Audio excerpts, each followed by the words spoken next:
We've also reduced the P&P. So take advantage of all these deals that we've got lined up for you. And of course, you've got the opportunity to spread the cost of these watches as well. Before I show you any watches, I want to take an opportunity right now to introduce you to our guest expert who joins us from Accurist. Let me introduce you to Oliver. Oliver, great to see you on the show again. But before we get going, for anyone that doesn't know you, hasn't seen you on the show, can I get you to share a little bit about your own background? Yeah, so I've been lucky enough to be in the watch industry pretty much my whole career now, but kind of over 10 years. And in that time, I've been, lucky enough to work with all of the biggest brands that you can think of, Swiss, British, lots of beautiful companies.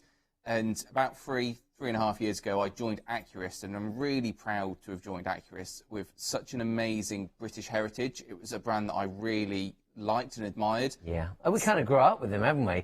I had a, tell me if I'm wrong here, I could be wrong, but I remember having a watch when I was about 11 or 12, and it had the red screen and lit up. I can't remember if that's LED or LCD. Do you know which one that is? It was, so we introduced LED and then we went to LCD, but it's interesting you had that watch because that watch was worn by the pilots on Concorde, and we had the first commercial distribution rights to Concorde pilots because at the time they were cutting edge. It was quartz, which was the new revolutionary technology, LCD, which was a beautiful, bright, vibrant red and black screen. Awesome. Yeah. And do you know what? For love nor money, I want to buy myself one of those retro models, and they're hard to come by, and they're expensive when they do come up. That was so cool, and like digitising time. That was a really new thing, and I bet a lot of you watching right now will remember it.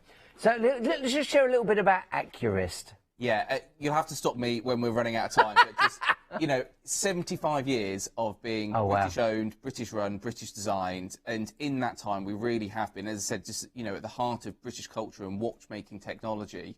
I think the thing that people know Accurist most for is the time sponsored by Accurist, and we sponsored the Talking Clock for 22 years, and we were heard by over 3 billion people in that time. So